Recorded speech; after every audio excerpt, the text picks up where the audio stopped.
Assalamualaikum warahmatullahi wabarakatuh. Berjumpa kembali di kelas biologi. Mudah-mudahan kalian semua dalam keadaan sehat walafiat dan senantiasa dalam lindungan Allah Subhanahu wa taala. Baik, pada hari ini kita akan kembali lagi bersama saya Pak Pamuji Santosa melanjutkan materi kita minggu yang lalu, masih tentang kingdom plantae ya. Setelah minggu yang lalu kita mempelajari materi tentang ciri-ciri umum dari tumbuhan, kemudian berbagai alat reproduksinya dan cara reproduksinya, serta sampai dengan klasifikasi secara umum.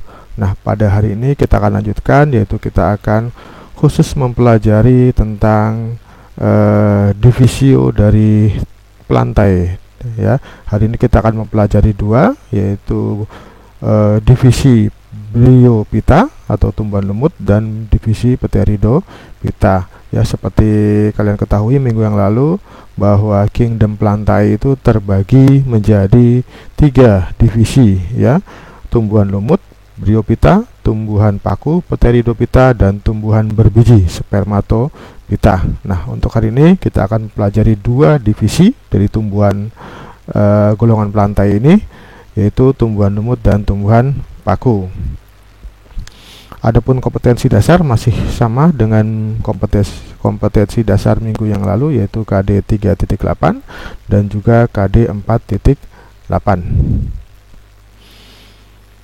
Adapun tujuan pembelajaran hari ini, yang pertama kalian bisa mengidentifikasi ciri tumbuhan lumut dan tumbuhan paku, kemudian bisa mendeskripsikan daur hidup tumbuhan lumut dan paku.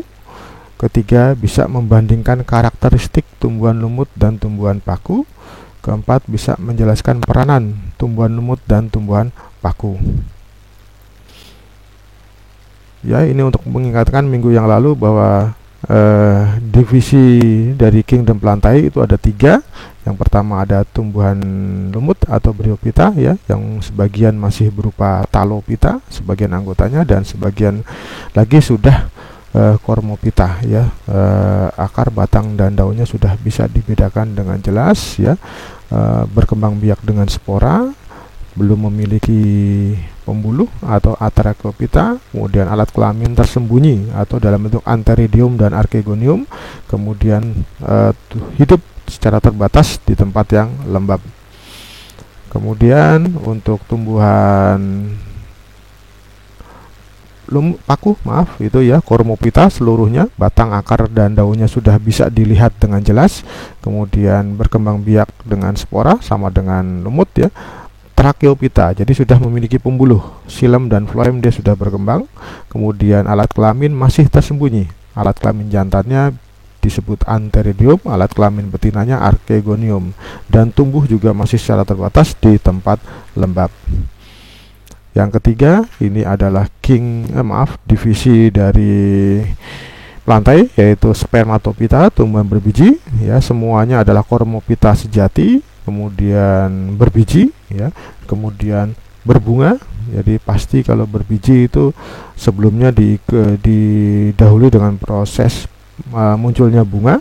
Kemudian Embryophyta, di dalam biji itu ada embrio.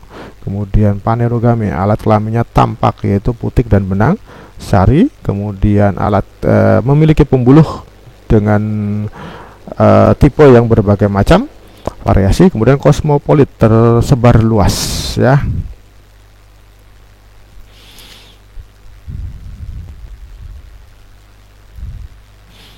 Baik, kita masuk ke materi kita yang utama, yaitu divisi Bryophyta.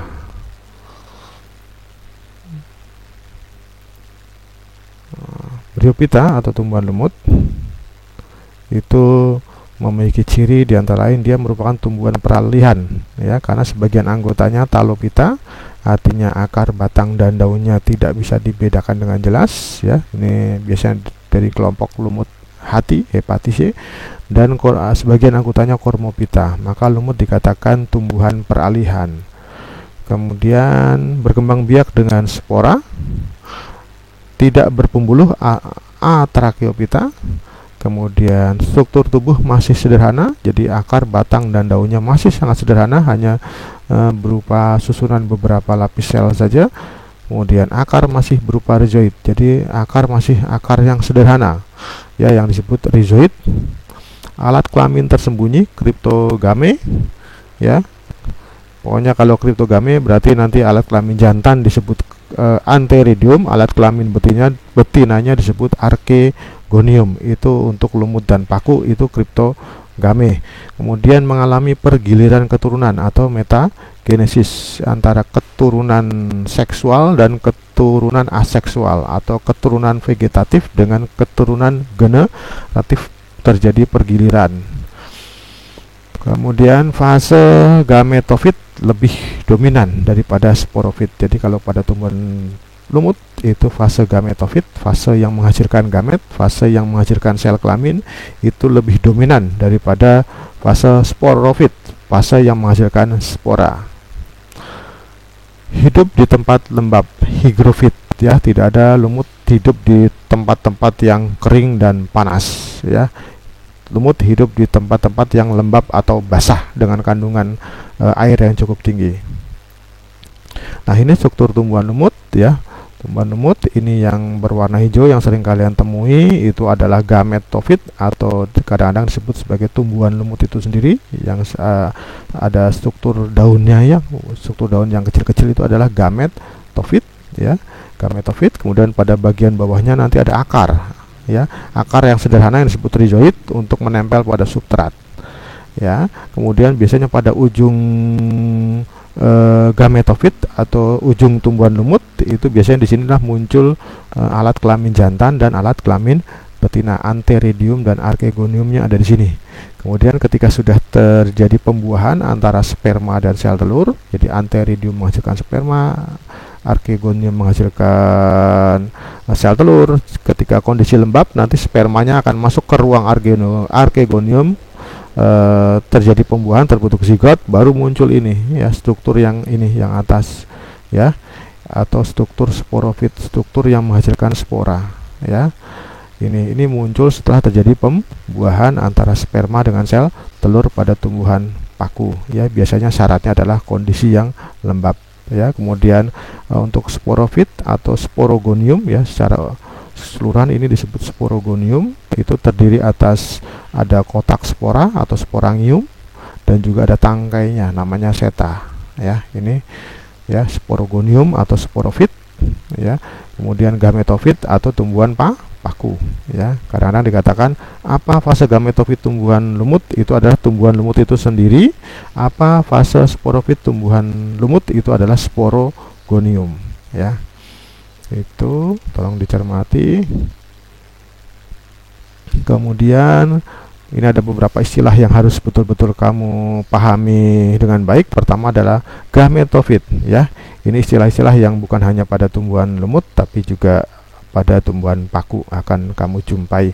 Ada istilah gametofit, ini adalah fase penghasil gamet, ya. Kalau pada metagenesis atau daur hidup lumut itu ada tumbuhan lumut itu sendiri, ini gametofit. Kemudian ada antheridium, itu adalah alat kelamin jantan, nggak kelihatan, ya, di ujung gametofit biasanya munculnya.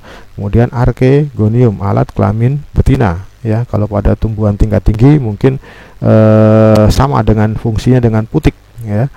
Kemudian sporofit, ini sporofit, ya, ini sporofit tumbuhan lumut, ya. Silakan dilihat, ya. Kalau sekitar rumah kamu ada lumut cukup tebal, biasanya akan muncul sporofit, walaupun tidak pasti kamu jumpai, ya. Tapi kalau gametofit itu pasti kamu jumpai. Kemudian sporangium, ini adalah kotak spora, ya. Sporangium adalah kotak spora yang merupakan bagian dari sporofit. Kemudian ada seta, seta itu tangkai kotak spora, ya. Atau ada yang mengatakan sporangiofor atau tangkai sporangium, ya. Tapi lebih sering menyebutnya seta. Kemudian ada rhizoid, yaitu akar sederhana yang dimiliki oleh golongan lumut rhizoid, ya. Itu. Kemudian siklus hidupnya ini tolong dicermati dengan baik, siklus hidupnya, ya. Jadi siklus hidup lumut, ya, spora, ya, kita alat perkembangbiakan dari lumut adalah spora dengan kromosom yang N itu artinya haploid, tidak berpasangan kromosomnya, ya, spora. tumbuh nanti di tempat yang lembab ya. Kalau di sini gambar ini spora jatuh di tempat yang lembab, dia akan berkecambah menjadi tumbuhan lumut muda atau disebut protonema ya. Protonema, lumut muda, masih haploid kromosomnya.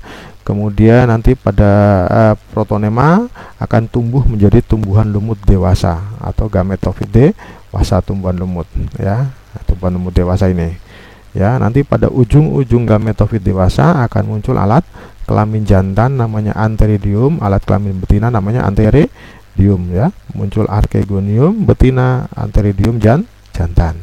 Kemudian archegonium menghasilkan sel telur, antheridium menghasilkan sperma ya. Jadi ini antheridium menghasilkan sperma, kemudian ini archegonium menghasilkan ovum atau sel telur. Nanti saat kondisi lembab, sperma akan bergerak masuk ke ruang archegonium untuk membuahi ovum, terbentuk zigot ya, terbentuk zigot di sini ya. Ini zigot. Untuk zigot itu 2N karena penggabungan antara sel telur N, sperma N ya. Kemudian zigot baru akan berkembang menjadi sporogonium. Nah ini sporofit atau sporogonium. Jadi sekali lagi ini muncul setelah terjadi pembuahan antara sperma dengan sel telur di ruang archegonium. Kemudian sporogonium ya, pada bagian kotak sporanya atau sporangiumnya nanti akan terbentuk spora ya. Pembentukan spora di dalam kotak spora itu nanti terjadi pembelahan meiosis, di mana pembelahan meiosis akan menghasilkan sel-sel baru, sel-sel anakan dengan kromosom setengahnya 2N ya, 2N nanti menjadi N ya, N. Jadi spora ini terbentuk melalui pembelahan meiosis di dalam kotak spora atau sporangium ya. Demikian ya siklus hidup dari tumbuhan lumut ya. Oh ya, nanti ada istilah metagenesis ya, tolong di metagenesis, peristiwa pergiliran keturunan antara keturunan vegetatif yang berkromosom haploid, ini berarti ya protonema, gametofit atau tumbuhan lumut dewasa, ini adalah generasi vegetatif atau aseksual. Sedangkan yang diploid ini adalah seperti zigot, sporofit atau sporogonium, itu adalah keturunan seksual atau generatif. Ini tolong jangan sampai lupa, pergiliran keturunan antara keturunan vegetatif dengan keturunan generatif yang di bawah. Demikian, mudah-mudahan bisa dipahami. Klasifikasi lumut juga perlu kalian ketahui, dibagi menjadi 3 kelas Bryophyta. Ada Hepatocopsida, ini disebut juga lumut hati. Kalau ini masih seluruhnya bertalus, belum berkormus, belum bisa dikatakan mana batang, mana daun, mana akar. Kemudian bentuknya biasanya berupa lembaran di tempat-tempat lembab ya, di batuan, biasanya di batang-batang pohon ya, akan kamu jumpai lumut hati ya, berbentuk lembaran, pipih, mendatar dan menempel pada substrat. Nah, seperti ini daunnya pipih ya. Contohnya adalah Mercantia polymorpha ya, yang terkenal ini bisa digunakan untuk obat liver. Kemudian kelas yang kedua adalah Anthoceratopsida, disebut juga lumut tanduk, berbentuk seperti lumut hati tetapi sporofitnya, nah ini sporofitnya dia berbentuk seperti kapsul memanjang seperti tanduk ya, maka sebut lumut tanduk ya. Contohnya Anthoceros punctatus. Kemudian kelas yang ketiga ini ada Bryopsida, ini disebut juga lumut sejati ya, lumut sejati, lumut sebenarnya atau yang sering kita banyak kita temui di sekitar kita ketika musim hujan seperti ini ya, atau yang mengatakan muski. Bryopsida dan mengatakan juga muski ya, lumut daun ya, berkormus ya, seluruhnya berkormus ya, walaupun masih sederhana daun, batang dan akarnya, berbentuk seperti tumbuhan kecil yang tumbuh tegak ya. Contohnya adalah Polytrichum commune ya, yang biasanya terdapat di batu-batuan yang lembab ini ya, banyak. Ini ya klasifikasi dari lumut Hepatocopsida, Anthoceratopsida dan Bryopsida. Adapun peranan lumut, pertama ya, dia dapat mencegah erosi karena bisa menutupi permukaan tanah ya, terutama di tempat-tempat yang basah. Kemudian menyerap dan mampu menampung air ya. Kemudian penyedia oksigen bagi lingkungan. Nah, ada beberapa spesies yang bermanfaat, contohnya adalah Mercantia polymorpha untuk obat hepatitis, ya, radang hati, dan juga ada Sphagnum untuk pengganti bahan kapas, ya, bisa untuk pembalut dan lain sebagainya. Oke, itu tumbuhan lumut. Kita masuk ke divisi Pteridophyta atau tumbuhan paku-pakuan. Nah, kalau tumbuhan paku-pakuan ini seluruhnya adalah sudah Cormophyta sejati, ya, Cormophyta sejati. Akar batangnya sudah bisa dibedakan jelas, kemudian berkembang biak dengan spora, ya, sama dengan lumut. Kemudian berpembuluh, ya, Tracheophyta sudah punya xilem dan phloem dengan tipe konsentris, ya, tipe konsentris. Xilem mengelilingi phloem atau phloem mengelilingi xilem, itu yang disebut konsentris. Kemudian struktur tubuh sempurna, ya, akar, batang, dan daunnya sudah sempurna. Kemudian berakar serabut, jadi akarnya tipenya serabut. Daun muda umumnya menggulung, ya, daun muda umumnya menggulung, ya. Batang umumnya berupa rizoma, ya, batang umumnya berupa rizoma, walaupun ada juga yang batang yang ada di atas tanah, tapi umumnya berupa rizoma. Rizoma itu batang yang ada dalam tanah. Kemudian alat kelamin tersembunyi, ya, sama dengan lumut, Antheridium dan Archegonium. Mengalami pergiliran keturunan seksual dan aseksual sama dengan lumut ini juga. Kemudian fase sporofit lebih dominan dibandingkan gametofit. Nah, ini pembeda lumut dan paku, ya. Kalau lumut yang dominan gametofit, kalau paku yang dominan sporofit, ya. Dominan itu artinya umurnya lebih panjang, ya, dan strukturnya tampak jelas, ya, dominan itu. Kemudian hidup di tempat lembab, ya, hygrofit, ya, hidup secara terbatas di tempat lembab.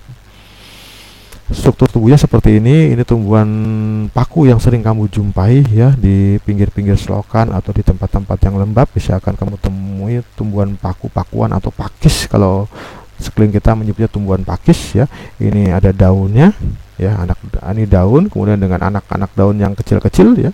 Kemudian biasanya pada permukaan bawah daun itu ada bintik-bintik, ini sporanya, ya. Kemudian ini rizomanya, ya, rizoma atau ada menyebut juga stolon, ya, rizomanya, batang yang ada dalam tanah. Kemudian ini akar serabutnya, ya.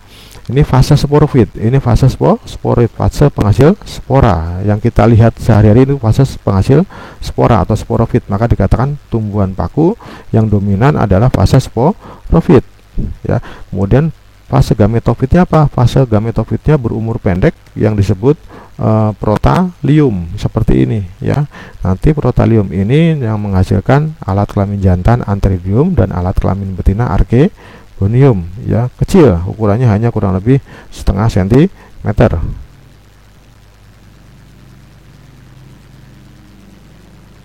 Ya. Kemudian ini sedikit tentang spora, alat perkembangbiakan tumbuhan lumut, ya. Pada bagian bawah, jadi spora tumbuhan paku, ya, itu ada di permukaan bawah setiap daun dari tumbuhan paku, ya, kecil-kecil. Nanti spora ini terkumpul dalam spora ngium, ini kotak-kotak kecil, bulatan kecil ini adalah kotak spora, ya, sporangium. Kemudian sporangium berkumpul di dalam suatu badan yang disebut sorus, ya, sorus. Jadi tiap bintik ini namanya sorus. Nah, sorus. Nah, sorus kalau di zoom seperti ini, ya, sorus ini adalah kumpulan dari kotak spora. Nah, nanti dilapisi oleh selaput indusium, ya. Ini sorus adalah kumpulan kotak spora, indusium adalah lapisan pembungkus sorus.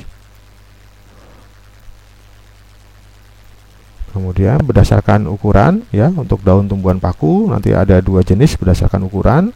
Ada daun paku itu bermacam-macam, ya, daun paku itu bermacam-macam atau bervariasi. Kalau berdasarkan ukuran nanti ada daun yang berukuran kecil, ya, ada bahkan seperti jarum saja, ya, kecil-kecil, ini disebut mikrofil, biasanya tidak berdaging. Dan ada juga tumbuhan paku yang daunnya besar, makrofil, seperti paku sarang burung, ya, ukurannya besar.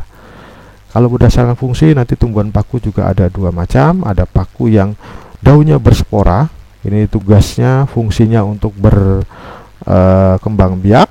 Sedangkan ada juga daun yang tidak berspora, namanya tropofil ya. Ini biasanya fungsi untuk fotosintesis. Daun tropofil biasanya juga disebut daun steril karena tidak ada sporanya.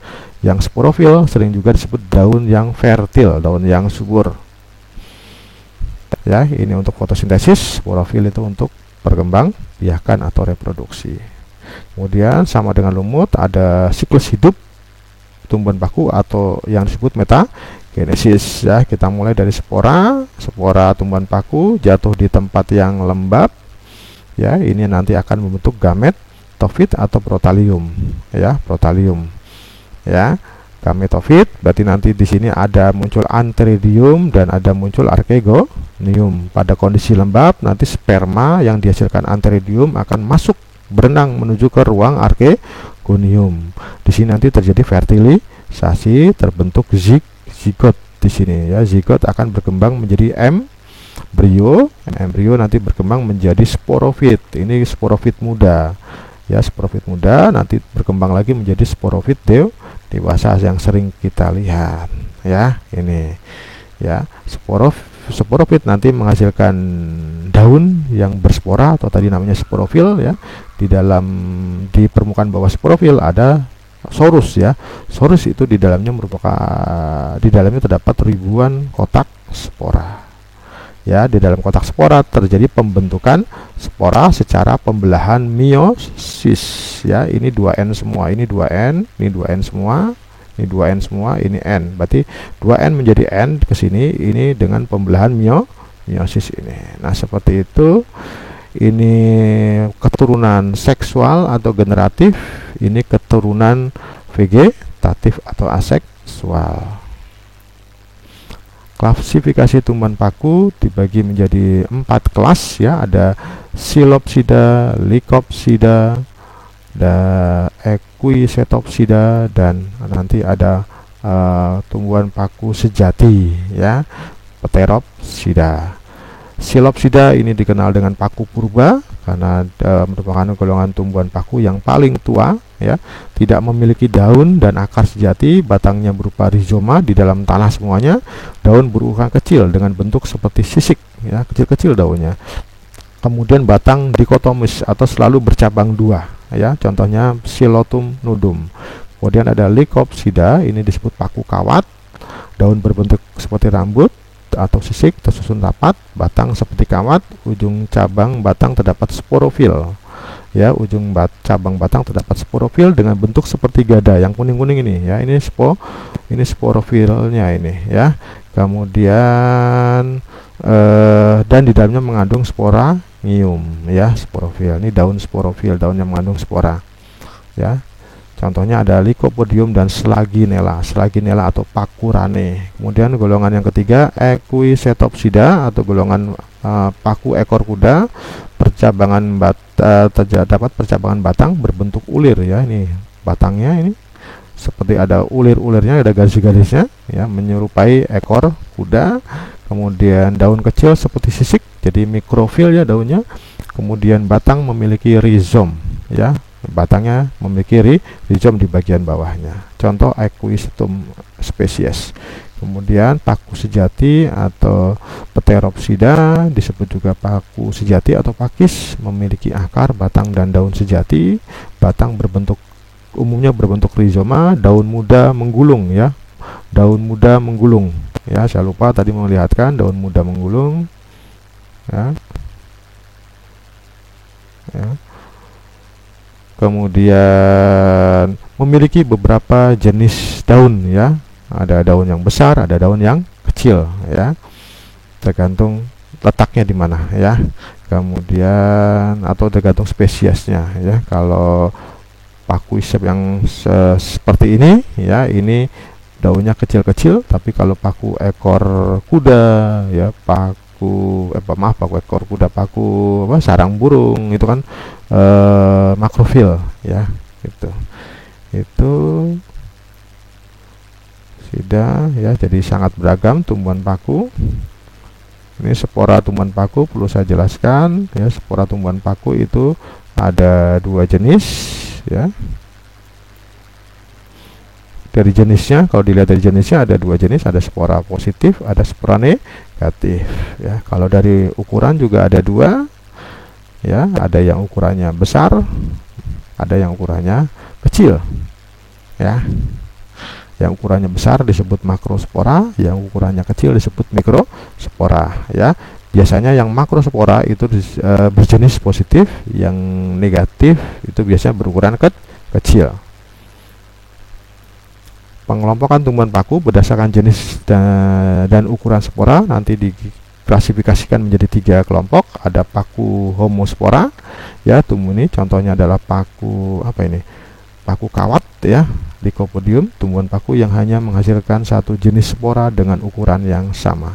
Jadi satu tumbuhan ini hanya menghasilkan satu spora dengan jenis dan ukuran yang sama.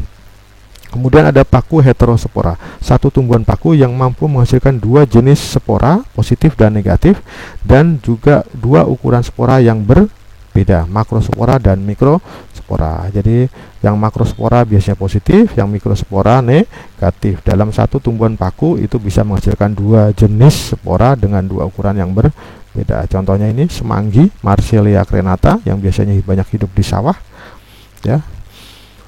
Kemudian paku peralihan. Paku peralihan adalah tumbuhan paku yang mampu menghasilkan dua jenis spora ya, positif dan negatif, tapi ukurannya sama. Kita tidak bisa membedakan karena ukurannya sama-sama kecilnya, sama-sama besarnya ya. Sehingga kita kalau secara kasat mata tidak bisa melihat mana yang positif, mana negatif. Tapi sebenarnya sporanya itu dua jenis ya. Contohnya paku ekor kuda. Ya. Ini paku ekor kuda, ini pengelompokan tumbuhan paku berdasarkan jenis dan ukuran sporanya. Peranan tumbuhan paku yang terakhir ya, banyak yang dijadikan tanaman hias ya, karena memiliki nilai estetik keindahan. Contohnya paku tanduk rusa ini, kemudian paku sarang burung, ini sekarang juga sudah sedang menjadi trendy, paku sarang burung. Kemudian ada suplir ya, ini juga tanaman hias ya. Kemudian ada paku yang dijadikan berbagai macam peranan ya, ada misalkan Azolla pinnata, ini tumbuhan paku biasanya hidup di air, ini bisa menambat nitrogen, mengikat nitrogen. Kemudian ada Marsilea crenata, tumbuhan semanggi ya, semanggi ini bisa dikonsumsi di sayur oleh orang-orang biasa di pedesaan. Kemudian ada sphagnum ya, lumut janggut biasanya ini sebagai bahan pembalut atau pengganti kapas. Terus selagi nela ini dan Lycopodium dapat digunakan sebagai bahan obat ya. Kalau selagi nela biasanya untuk obat luka ya. Ini selagi nela itu untuk obat luka ya. Nah, ini untuk obat luka. Kalau Lycopodium ini ada yang bisa memanfaatkan mengekstrak untuk bahan pembuat kapsul. Demikian ya penjelasan saya tentang tumbuhan paku dan tumbuhan lemut. Mudah-mudahan bermanfaat, bisa dipahami dengan baik ya. Silakan digali lebih lagi melalui buku pegangan kalian, buku pegangan yang kalian miliki, atau dari sumber-sumber lain, misalkan sumber internet. Silakan ya digali lebih dalam lagi sehingga kamu lebih memahami ya. Adapun video ini hanya merupakan pemicu saja ya, sebagai pengantar saja supaya kamu memahami bagian awalnya ya. Bagian luarnya silakan kalau mau dikulik lagi lebih dalam, silakan belajar dari media-media yang lain ya.